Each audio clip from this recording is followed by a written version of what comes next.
You are one of the biggest deciding factors on the durability and lifespan of your ceramic coating.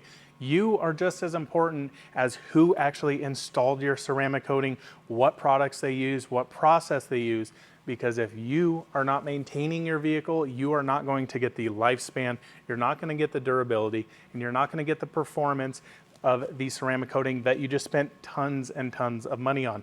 So this is going to be a full reference guide, a full how-to hand wash your ceramic coated vehicle and maintain it. So this is a two-part series. This is part 2 of 2. The first part, I did a full wheel cleaning video. I wanted to split these up so you guys can quickly go back and reference the products easily and the actual process. So welcome back to another out of spec detailing video.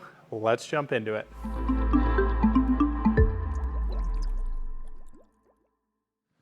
If you're on this channel, you are likely a detailing nerd or a fanatic, and that's why I am trying to show you the absolute ultimate way to wash your car, and these are all the tools and products I recommend doing so. So below me, I have a 3-bucket method. You may have heard of a 2-bucket method in the past, which is having a clear water rinse and a wash bucket. Fantastic. What I would like you to add in though is a specific wheel bucket, and I want to talk about why. Well, wheels and brakes are a very, very grimy area full of lots of contamination that can actually cause damage to the paint. So it's very, very important to keep this bucket separate, to not use this as one of your rinse or wash buckets. Very, very critical to keep these separated. Now, I like to have my buckets labeled and color coded. When I'm working quickly on a car, I need to know which bucket is which, not have to look at the label. Sometimes your rinse bucket can get very foamy and soapy as you're washing the car, and you may start dunking, rags or wash mitts into the wrong bucket. So really important to take care of that. We're going to talk about this whole process on how this works later on in this video. But starting with the buckets, I like to have a little bit shallower, smaller wash buckets rather than the huge 5-gallon ones. I also like that these are clear. These are made by Chemical, guys. Links are going to be all in the description below. Now, inside these wash buckets here, I have something called a grit guard. These are also made by Chemical, guys, and I prefer these over the original grit guards for a couple reasons. One, I feel like they're a lot nicer made, but 2 is they can keep a lot of contamination out. So essentially what this grit guard does, this sits in the bottom of your bucket, and here you have a barrier where when you come in, rinse your wash mitt in the bucket, all the dirt falls to the bottom. What this does is not allow it to be consumed in all of the water. It sits below here, kind of acting as a water break. So we have one of these in the rinse and one in the actual wash bucket. Now inside here, this is another absolutely critical thing, is what are you going to be touching your car with? Well, I use these microfiber wash mitts here, and I actually wash these every single time I wash cars, so they go directly in my washer. I typically don't dry these, I let them air dry, but I like to keep these nice and neat. I typically replace these about every 3 to 6 months, depending on how dirty they get. I wash a lot more cars than you guys are likely going to, so very important to do so. I like to also have these a little bit color coded so everything matches here. I typically have 2 of these, and then I also have another color that I use on the lower sections, but that is something you can use as your discretion. Now, talking and moving over to pressure washer, let me move you guys around and talk about what you're gonna need to wash your car. Let me just quickly show you how these grit guards look in these buckets before we talk about pressure washers. So I've obviously got them color coded on here. They sit at the bottom, help keep all the dirt down there. But I also really like having these wheel dollies. It really helps with not dragging buckets around. I like to keep things nice, right? But nonetheless, let's move over here. So what I would recommend you have is some sort of pressure washer. Now, this is my crazy, insane pressure washer setup, but one of the best in the absolute world. This is heavily, heavily inspired by Obsessed Garage. Matt Mormon put this whole setup together, and this stuff is just incredible. So this is a Kranzla pressure washer. It is a cold water pressure washer. I use no heat here at the shop as far as water. We've got nice hose reels, all the extremely nice hoses. but you can go to Lowe's, Home Depot, buy a good pressure washer setup, buy a decent hose like this, get all your connector fittings ready to go. I'm going to talk a little bit about this stuff over here, and you should have a very, very nice setup. This is a CR spotless system here. What this does is allows me to rinse the car off, you know, and not get a ton of water spots in it, because it takes all the minerals out of here with the meter on here. This is just the crazy amazing way to go if you have the ability to do so.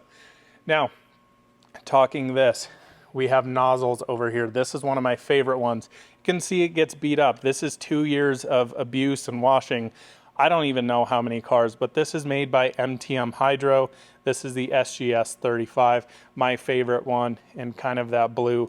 I just love blue here. Really, really nice. Now on this one, I typically like to use these 40-degree tips. Sometimes I will come over here and use these 25 degrees. They're typically green, 40 degrees are typically white. Now another awesome product you're gonna wanna have is some sort of a foam cannon. There's a lot of cheap ones out there. They may work for you. They don't work for me. I use these products every single day, multiple times a day. So really important. This is the PF22 made by MTM, all stainless on here. That is the way to go. You'll notice my whole setup, I don't have any brass fittings at all. We have everything in stainless. Other than the actual Kranzla itself, this is the only stainless connections I have on here. So really, really nice. Now, let's talk process. Now, I have already done the wheels. I'm gonna leave a link in the description below. So typically what I would do when I start washing the car, I'm gonna go through, clean the wheels, get them all cleaned up, and I'm gonna leave them wet. And then I'm gonna actually start on the full washing process here. Now, that process does take a little bit of time. Maybe your car is pretty clean and you just want to clean up the wheels, you're good to do that. But this is kind of full in depth now, really detailing it. So let's just quickly take a look around the car. Unfortunately, it's in a little bit dirty condition. This is driving me nuts. We've got some bird bombs on here, so want to be mindful getting that off. It's been quite messy around here lately. You can see all the crud and grime we have in all the nooks and crannies here. Wheels are a little bit filthy other than that other one up front, and we've got kind of water spots everywhere. So if your car's in this condition, I really recommend doing a hand wash. A lot of the times though, with ceramic coated vehicles, you can get away with using a foam cannon, rinsing them down, and then drying it off. One thing I want to be mindful of when drying, if you are not fully hand washing it with the mitts and you just are rinsing it off, there's a likelihood that you didn't get all the grime off, you've got contamination on there, and when you go to dry it, you can actually introduce some scratching in there. So just be mindful of that. I prefer you guys to use, you know, do a full hand wash on the car, do a towel dry on it, and use something like the blow car dryer. Now, what I do probably twice a week is I'll foam my car down, I'll rinse it down, and just use the blow car dryer. But notice I'm not touching it with a drying towel. So keep that into consideration. Really want to drive that point home. Very, very high likelihood you can introduce scratches in that way. So I'm sure you guys are going to ask, what is your preferred car shampoo, car soap? Well, I use 3 of them pretty religiously here at the shop. Now I want to talk about a few of those things. So as far as maintenance details, what I really like to use is this. This is Adam's Graphene Shampoo. Now this adds a little bit of protection to the paint. It also is super, super slick. It is quite expensive though. I think it's 3 or 4 times more per gallon than the car shampoo. Is this absolutely necessary to use every single time? Absolutely not. My kind of preferred, what you should do is, if you like Adam's car shampoo, get that. You can use it in the foam cannon. You're good to go. That way you have one product to use. But if you're like me, a little nerdy, I've also got cars that come in here that I don't want to add protection on, right? So I don't need to do it every single time. There's cars that come in for paint correction and ceramic coating to begin with. I don't want to put protection on there only to take it back off, use expensive soaps. So typically what I use in here is Chemical Guys snow foam in the actual foam cannon, and then in my wash bucket I'll use Adam's car shampoo. But today we are going to stick with graphene shampoo in the wash bucket and in the foam cannon. So let's get these filled up and ready for washing.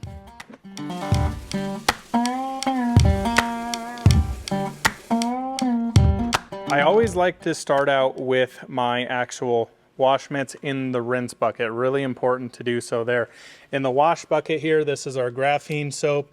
I'm gonna put about 6 pumps of this in. They're typically about half an ounce, so that's 3 ounces of Adam's graphene shampoo.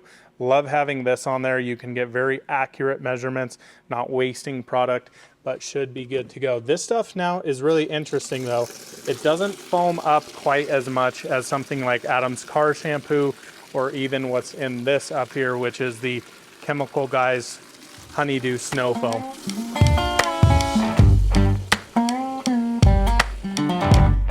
Also, another point on buckets, you want to ensure that you're cleaning these out every single time. You don't want to let a lot of dirt sit in these, so be mindful of that.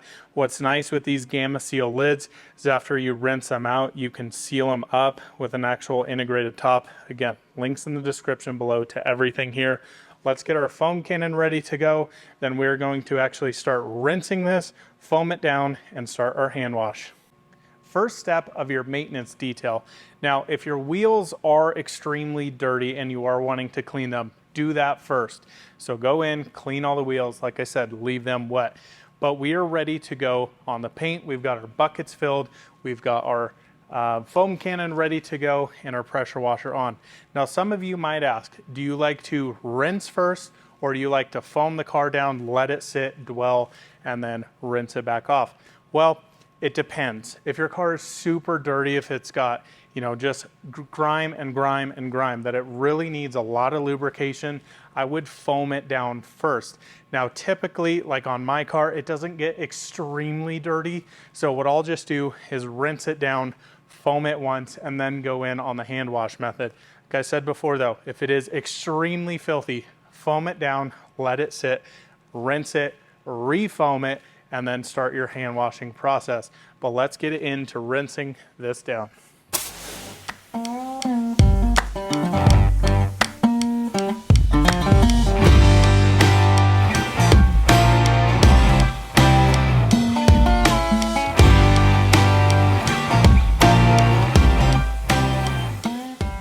So we've got our first rinse done, and like I said before, this car was not super dirty, so we got most of that grime off now.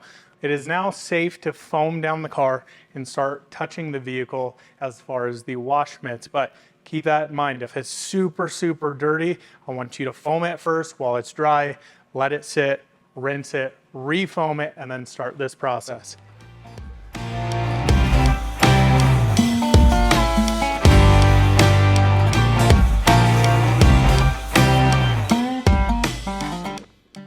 So we've got the car foamed down now, and we are now ready to go on there with our wash mitts. So you always start from your rinse bucket. What I want you to do is start top to bottom, least dirty to most dirty. So let me show you this process. You're gonna take it out of the rinse bucket, you're gonna squeeze it out, come into the wash bucket, and then you're gonna start washing the top of the vehicle. And I'll show you what I typically find as a good amount of panels to do per wash mitt. So you want to be gentle with this. You don't want to be scrubbing it. You're coming in here just trying to agitate it. You're not trying to like really scrub that stuff. That's how we add scratches. So be mindful of that. Glass you can kind of get after compared to the paint, obviously, but just keep that in mind. So now if I were wanting to come down in this area, I'd flip this over, and then I'm gonna come back into my wash bucket here. So I'm gonna go into rinse. I'm gonna use my other wash mitt, same process. I'm gonna start here on the half of the hood. When I do half the hood, I'm gonna flip over, go quarter panel, do the top areas first, come maybe halfway down. We don't want to get super far down. Come back into our rinse bucket and repeat that cycle over and over all around the car. Down here on the doors, I like to use straight lines, not, coming in here like this, scrubbing it. Just straight, gentle lines, not putting a ton of pressure on this. You notice I flipped, so 2 doors right there. Come back into our rinse bucket yet again. Get our other wash mitt.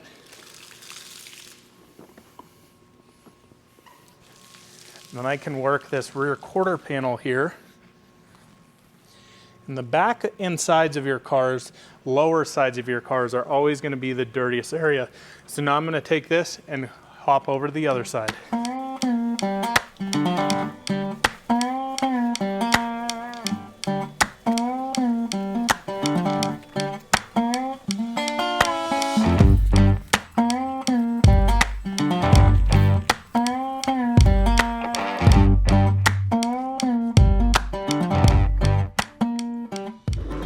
Like I said before, I always leave the back and the sides of the car absolutely last. So down here, let me show you what I typically do, like on my Model 3 here. So again, top to bottom. And then I'm gonna rotate. I'm gonna do the lower, because this part's gonna be really gross here. Okay, and I haven't done that side piece yet, so now let me show you. So I'm gonna come in here, get the rest of this bumper, only working down, being very gentle. That's it. I'm gonna flip this over because I can already see that picked up a ton of dirt, and do the other side. Back into our rinse bucket, and then finally we're gonna hit the lower sides on the doors. So I always like to start on the back, come down, I'm gonna flip. We're gonna still go from back, pick up, come back down, get this lower area. Hopefully you can see how much dirt and grime we're picking up.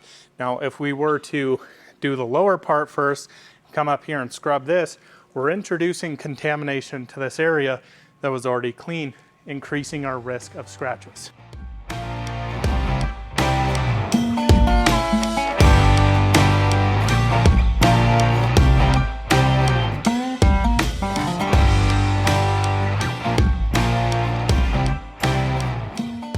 The car is now hand washed and very, very clean. So next step is drying. Now, few options you have here. You can either towel dry it, which is my preferred method, and then come back in with something like I showed you earlier with the blow car dryer, getting all the nooks and crannies, all those seams blown out with water so you're not getting water dripping everywhere. Or you can use the blow car dryer to dry the whole car. As you can see, this thing is beaded up like crazy, even after a year and a half of abuse, I would say. This thing has 18,000 miles on it now, and honestly, the coating looks as good as it did the day I put it on. But here's what I like to do. So I've got my preferred drying towel. This is made by the Rag Company. Again, link in the description below. And I've also got Waterless wash here. This one is made by Adams Polishes in a Geon bottle. But what I like to do here, spray the Waterless wash on here. This is gonna give it a little bit of a drying aid, and I'm not coming in here to scrub. I'm literally holding the towel on as lightly as possible, just so it's not falling off the actual panel. So you see that I've folded it up here. This is a huge drying towel. So I've got this one side ready to go. When it starts getting to the point where it's not picking up water, flip over to another side. I typically use about 2 of these towels per car, just kind of dependent. I have actually different colored towels for maintenance details as I do for cars that are coming in for ceramic coatings, just to keep the cleaner ones for the maintenance details. But you can see there how much water this is actually picking up. And again, this is my preferred method here. You guys can go in and blow dry it. To me, what typically happens is the blow dryer takes a lot longer. This is a quick way to pick up the maximum amount of water. So if you're working outside, it's a little bit breezy or windy, that's gonna dry up things. Now, obviously in here, it's a little bit different. We've also got the CR Spotless, so I'm not worried about water spotting. but it is a very, very critical step. If you do drying wrong, you can add a lot of scratches in. This is where you can get a lot of water spotting if your water is particularly bad where you're washing, but just keep that in mind and be mindful of it. So the nice thing about using it in this method here, so I've used these two sides here. Now I can flip this over. This is dry and ready to go. It's also contamination free. I'm not worried about adding scratches back in. So I can see here that it's starting to streak because the towel's getting too full on that side. Now it's time to flip over and I can continue going here. So here on the door, you can dry the whole door all the way down. So what I would recommend, I have a dry side here. So I'm going to take it, start from the top, going to gently, just be very gentle with this. We're not trying to wash the car right here, just trying to pick up the water. So all the way down, we're not going to use that side again. Now flip to the back side, come in, do the same thing, maybe hit this mirror here first. And the side is really completely dry at this point. Well, this thing is looking quite spectacular, nice and dry, really, really looking good. But what I want you guys to notice is look at all the water in these areas, especially areas like here on the cowl. It's gonna hold water in all these areas, door handles, everything like that. You can even see water in here and of course on the wheels. So this is where I would like you guys to have something like this. Now there's two versions of this. There's a smaller version that I believe retails for around $100, and then this bad boy. This is a big horsepower and really, really good air dryer. So the cool thing about this, there's a lot of people who say, oh, come in here and use compressed air or a leaf blower. A couple things I don't like about that, they're not filtered. This is filtered, which is really cool. So the filter sits on top here. You can see it in there. You're not sandblasting your car. That to me is just silly to, you know, if it's a little dusty out, it's picking up all that dust and basically being a sandblaster on there. Air compressors also have a lot of rust that sit in the bottom when not properly maintained, so keep that into consideration. Something like this is just incredible. So let me show you how this works and how effective it is at getting water out of all these little nooks and crannies.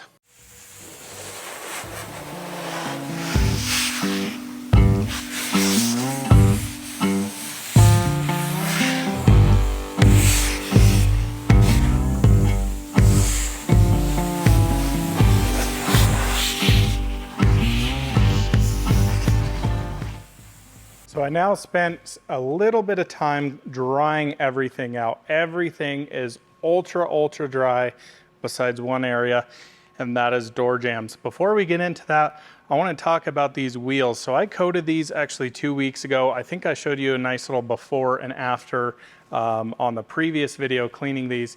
But I foamed these down, did not touch them, rinsed them, and they look absolutely pristine. So I only actually hand cleaned that wheel. That is why ceramic coatings on wheels are just incredible. That little bit of dirt and grime that was on there was basically 95% of it was able to come off that quickly. But let's jump in here and talk about an area that often gets missed, and that is door jambs. So as you can see, especially here in the Model 3s, they hold quite a bit of dirt in here because there's no rubber seal. So it's really important to come in and wipe these areas down. I'm going to show you typically what I like to do on these. So I do these on all 4 corners. Also, don't mind all the dog slobber in here. My dogs love to make this thing messy. But as you can see, all this dirt and grime, if that builds up over time, that can be a nightmare to clean. It is really a pain in the butt. So I do it on all 4. I do it in the trunk and on the front of the Model 3. But let me show you the process of cleaning one of these door jambs. So in here, all I'm gonna do, I'm gonna come in with this waterless wash again and a fresh microfiber towel. I'm gonna spray a little bit of this in there, and I'm just going to come in here and lightly wipe this away. Again, be gentle with things. You don't wanna sit here and scrub it. That's how we introduce scratches. So then you can flip this over, come in here and dry that up, and look at how nice and clean that door jamb is doing now. So I'll come in here and clean all down, even this side on here, as well as over here on the doors. So again, as easy as spray this down a little bit. This adds a little bit of lubrication here. Gonna come in, wipe this area, get around this seal, keep everything nice and clean, flip her over, dry it out. This area, guys, often gets missed, and I put a little bit of protection on these when I actually detail the cars. It gets a little bit of a spray sealant, if you will, helps keep the dirt and grime to a minimum. I typically don't ceramic coat these because they're really tricky to get in all of these little nooks and crannies and not get high spots on it. So really important stuff there. So I hope this was a good cohesive video for you guys, for you to simply understand what a maintenance detail really looks like. Now, I want you guys to keep this in mind. This whole hand wash, clean the wheels every single time is not super necessary. Often what I see myself doing is, you know, every week, maybe twice a week, I foam the car down in here, rinse it off, and use the blow car dryer. Now, again, I want to drive this point home. It's so important. You do not want to use a towel dryer if you are not hand washing the car. If you are hand washing it, you are fine to use towels. But if you're using a towel, you're picking up still a lot of contamination. So I think every so often it's good just to rinse car down, foam it, and dry it with a blow car dryer or something similar like that. It will need hand washes over time, so just keep that in mind. Typically what I see, and this is called a clogged coating, what you're gonna see mostly in the wintertime is basically like on this car, you're gonna get this wake that comes down here and it's going to start sheeting water. It's not going to bead quite as well. That doesn't mean your coating has failed. What that means is you've got a lot of contamination on the coating there. It's got a film over it, so it's not letting the coating react to the water. So typically, you know, say you just foam it and rinse it, and you still have that kind of area where it's sheeting water, that means it's time for a hand wash. So keep that in mind. Really important to understand that your coating has not failed. If you get in there, decontaminate that area, unclog the coating, and it has started to sheeting water, your coating may start failing. So keep that in mind. The coatings that I use here are warranted coatings, so something to take into consideration there. Make sure who you are having ceramic coat your cars, that they are vetted, they've done a lot of things, because I've seen some very sketchy stuff in my time. But nonetheless, make sure you guys are keeping your cars clean, maintain them, but also go enjoy them. You know, you're gonna pick up stuff here and there. Don't freak out over it, but if you keep your car nice, I mean, this car is a prime example. 18,000 miles, and it literally looks so new. I get asked all the time, did you just buy this? It's like, no, it's got 18,000 miles on it. So, you know, if you maintain them, they're gonna look nice for a long time. If you guys have any questions or products you may be interested in, links all in the description below. Leave a comment, let me know what other kind of videos you guys would like to see. But thanks for joining another out of spec detailing video. We'll see you very soon. Bye-bye.